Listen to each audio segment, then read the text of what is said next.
Convicted sex offender and Tejano singer Joe Lopez says lie detector tests are in. He says he did not have sex with his teenage niece, a crime he spent more than a decade in prison for. News Center 23's Derek Garcia is reviewing the results.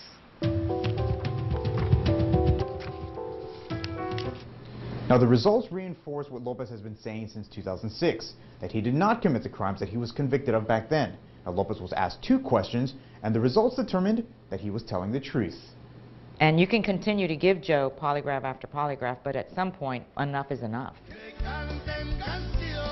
Was Tejano singer Joe Lopez wrongfully convicted of sex crimes? His legal team says yes. News Center 23 has reported extensively and exclusively with the Lopez legal team for more than 2 years, since his family protested outside the Cameron County Courthouse, where Lopez was convicted in 2006. Sandra Vallejo has given insight into Lopez's legal hurdles. And let's bring Joe home and let's exonerate him. It's time.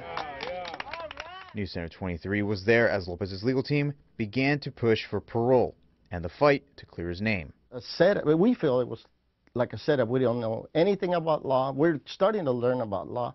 At that time, we didn't know anything. We knew about music, but not about law. And we were there when Lopez was released after more than a decade in maximum security prison.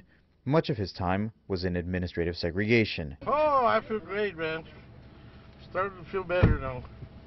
Lopez's most recent legal limbo are the sex offender parole conditions he has to abide by. One of those conditions requires polygraph examinations or lie detector tests. These confidential documents are the results of 2 questions answered by Lopez. Had he lied, the findings would have contradicted every time Lopez has claimed his innocence. It's to remain confidential. We can discuss the results, and that's it. But we reviewed it. You have reviewed the entire document. The results of that determined what? Determined that Joe is an innocent man, that he did not commit this crime, and that he literally served almost 12 years in prison for something that he didn't do.